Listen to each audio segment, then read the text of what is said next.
allow me to talk a little bit about a parallel to a biblical story to the journey of the Filipino-Chinese. The Bible talks about a persistent widow. There was this widow who suffered injustice, but she couldn't get justice. So she went to the judge in his office and said, "Judge, give me justice." The judge said, "I don't fear God.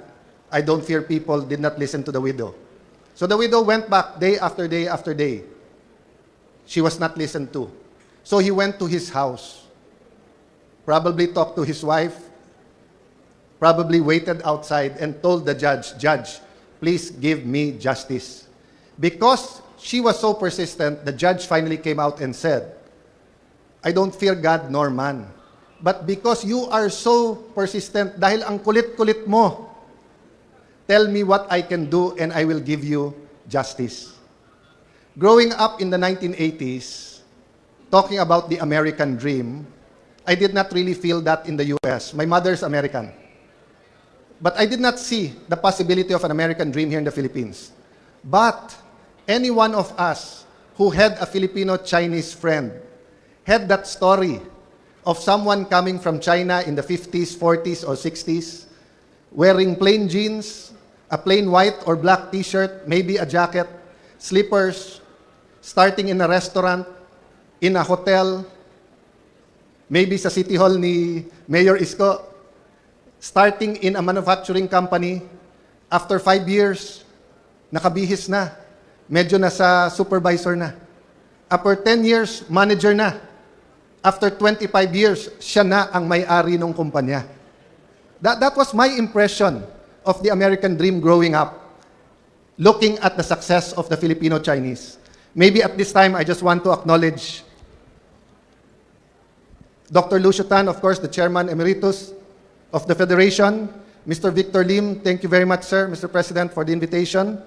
Your Excellency, Ambassador of China, Ambassador Kwan, thank you for the friendship of your country and our country. The ambassadors, your excellencies, especially of ASEAN, thank you for being here tonight. Ambassador Francis Chua, Honorary President. The immediate past President, a brother in Christ, Dr. Cecilio Pedro, good evening, sir.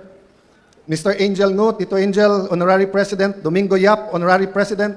Jimmy Tang, Honorary President. John K. Tan, Honorary President. Dr. Alfonso Uy, Honorary President. And Mr. Tan Ching, Honorary President. Napakarami niyong President para kayong Senate. Mr. Jeffrey Nang, Executive Vice President. So after my youth in the 1980s, I became counselor in 1992, 21 years old. Wala pong Chinese community masyado sa Taguig. Wala pang BGC at that time. So yung exposure ko sa Chinese community came on 1998 when my dad was elected senator and I was elected congressman. And from an American dream, para bang usual suspect ang Filipino-Chinese businessman. Whether he was small, micro-entrepreneurship, medium, or a big businessman, parating target. Target ng BIR, target ng DOJ, target ng customs. If you remember, you invited me sometime 2013 because BIR Commissioner Henares was supposed to be your keynote speaker during your anniversary.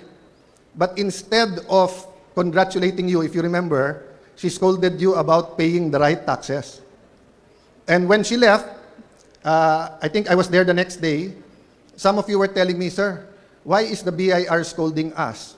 When most of us here are importers and traders, we deal more with the Bureau of Customs than there, and we were even given an award by the Bureau of Customs last month."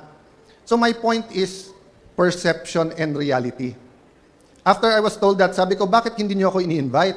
Nagbigay pa kayo ng award sa lahat ng nasa gobyerno ng Filipino-Chinese. Sabi nila, ba't ka namin bibigyan ng award? Amerikano ka.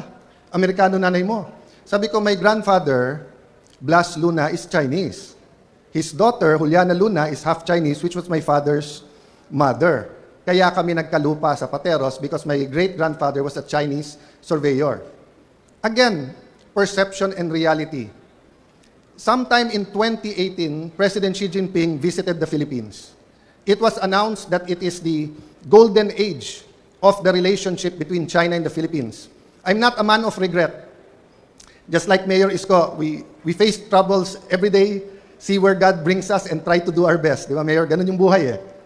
But there's only one thing looking back that I regret, that I had to resign to run for Congress and to run for Speaker before signing the joint exploration between the Philippines and China. No, weeks lang sana inabot ko yung signing. If we signed that, hindi sana ganun kalaki ang problema natin ngayon sa presyo ng langis at saka ng natural gas, because it takes 5 to 7 years for that. We could have signed it in 2018. Perception. Everyone against it and against China was saying it's not a fair deal. China was willing to give us a deal better than Malampaya and Shell. They were willing to give us that deal. But because of all the noise and perception rather than reality, we were not able to do that. One thing I noticed about Chinese Filipinos and Chinese in general, when people see crisis, you see opportunity. Hindi po ba? In every opportunity, baka may business opportunity dyan. In every crisis. Sabi nga nung iba, never let a good crisis go to waste. It's true, in every crisis there are losers, there are winners. And this generation, the young men and women, the Miss and Mr. Chinatown, no? I guess they're between 20 to 25 years old. I saw them a while ago. Can you imagine 5 crises in 10 years? During Duterte's time, it depends on what side you were on. If you were pro-Duterte, you would say it's a crisis, it's a narco-politics crisis. We had a problem with drugs. If you're on the other side, you'd say it's a human rights crisis, ang daming extrajudicial killing. If you're somewhat in the middle, aparejo. Problema droga, problema patayan. Before the Duterte administration ended, or in the middle, COVID-19, second crisis. 2022, right before the election, akala natin medyo yung taas ng presyo because of the Ukraine-Russia crisis was already it, not knowing that was just a prelude to the US-Israel-Iran war now that is driving up all the prices, creating all the problems, not only inflation, logistics, etc., problems with fertilizers that we will experience in next planting season. No? But fourth is the flood control scam. The biggest corruption scandal in the Philippines ever. If we handle it correctly, we can eliminate corruption in the country. If we don't handle it properly, we will have the biggest cover-up in our history. Number 5, not more of a crisis, but a potential crisis, AI. AI will change everything. So can you imagine in 10 years, 2016 to 2026, our young people, your children, have faced this. So in one sense, bugbog sila. On the other sense, they're probably more prepared for the future than we are. So today, as we celebrate 128 years of independence, and as I fight for the independence of the Senate, we also celebrate our friendship with China. Just like the Filipino-Chinese, marami kayong struggle sa kalye. You are not where you are today because you did not struggle. You are here today with such a big event with the top leaders of our country from different fields because you struggled with us, for us. Maybe we can do the same between the countries of the Philippines and China. With the economic crisis that is here and will get worse, who will help each other? Neighbors. Neighbors.